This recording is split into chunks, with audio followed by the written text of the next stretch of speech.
Now that we have everything for the chop shop available, I'm going to do a guide over it. So first is your location. You're going to want to pick something inside the city. It's going to make your life way easier. This being said, La Puerta, while being the most expensive, is the worst option that's inside the city. There's a gang attack outside of it that you can accidentally trigger and make your life a lot harder, and just the general area around it kind of sucks as well. Personally, I like this location in the Heights. It's easy to get in and out of, and it is very close to the delivery docks when you go to sell the vehicles. Now, after purchasing your location, you have options to upgrade it. The tints are pretty obvious. It just changes the color of it. The trade rates reduce your insurance cost and repair cost by 50% on your vehicles. The tow trucks are nearly the same. If you like, you can go watch the video I did covering them, but the newer one is very slightly faster. You have to have them side by side to be able to tell the difference. Personally, I like the look of the older one, so I just went with that. The wall safe is just to upgrade to the existing safe. The one that comes with its standard fills up to $100,000. The wall safe can hold up to $250,000. The only time this is going to benefit you is if you want to spend a longer amount of time between picking stuff up from the safe. But if you're doing the jobs to get the money, you're already going to be at the chop shop. So really, it's a waste of money if you're going to be messing with the safe in any amount of capacity. I just got it to see what it looked like. Then we have the staff. The staff is one of the upgrades that actually makes a difference. Typically, it will take 2 days to completely salvage a vehicle. This will reduce that by half again. It's 1 day to salvage a vehicle. Now, for how to run the business, the chop shop has 3 things you can do. You can do robberies, you can do tow truck jobs, and then you have your money from your wall safe. For the robberies, you get 3 vehicle robberies each week. If you steal all 3 of these vehicles every week, you'll get somewhere around $1 million. Sometimes it's a little higher, a little lower. That's if you sell the vehicles. You can also salvage them, which I would never do because it's just so easy to sell the vehicles. The last part of the DLC we just got for the chop shop is to be able to claim vehicles we steal. Now, we got 1 vehicle that we're able to claim the first week this ability came out. Now we're on the 2nd week and there is no claimable vehicle.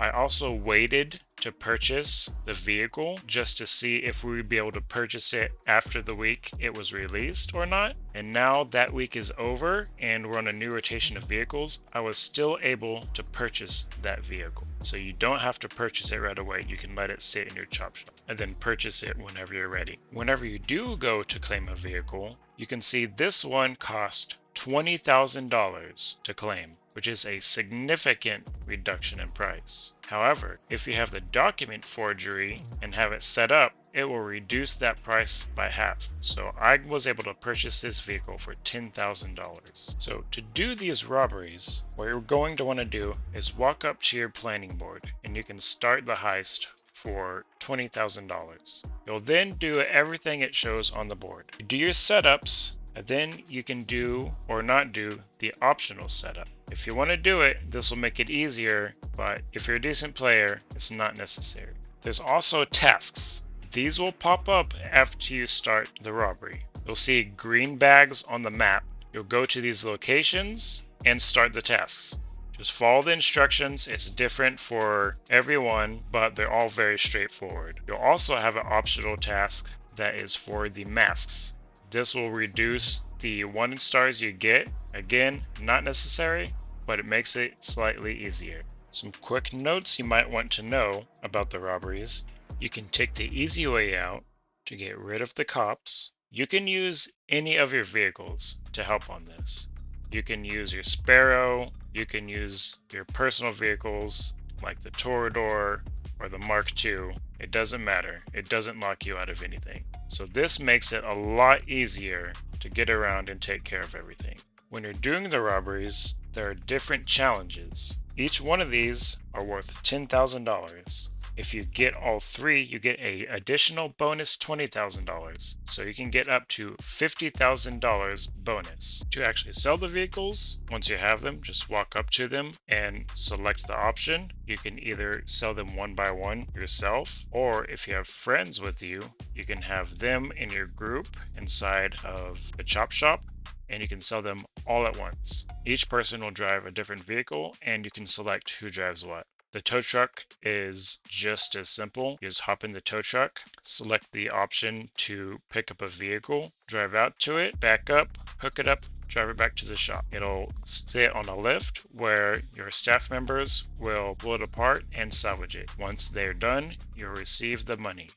You'll get a different amount depending on what vehicle it is that you picked up. For this one, I believe I received $30,000, and I think it can go as high as $60,000. Your wall safe is directly tied to how many vehicles you pick up and tow with the tow truck. It's very similar to the popularity bar in the nightclub. The more vehicles you tow, the higher your income will be each day up to a certain point. The wall safe income is broken down like this. It has a bar the same as the nightclub, but you cannot see this one. Each day, your percentage will drop down by 5%. Each vehicle that you tow and salvage increases it by 25%. If you keep the bar full at 100%, you can get up to $24,000 each in-game day. The base income for the safe is $300 a day. Trade prices for some of the cop vehicles are linked to the gangbanger robbery, so if you haven't bought one, you may want to look into that. There is a snack bowl upstairs in the office. However, sometimes it can be hard to lock onto and use. There's also a wrench and a jerry can if you find that useful at all. Lastly, there is no high demand bonus for the chop shop. So while you can do these missions and sales in a public lobby, there's no benefit to it, and I highly recommend doing it in a friend or invite only lobby. If you have any questions, related or not, feel free to ask me. Thank you for watching. Any helpful suggestions are appreciated. I'm on Twitch, TikTok, and YouTube. Hail yourself.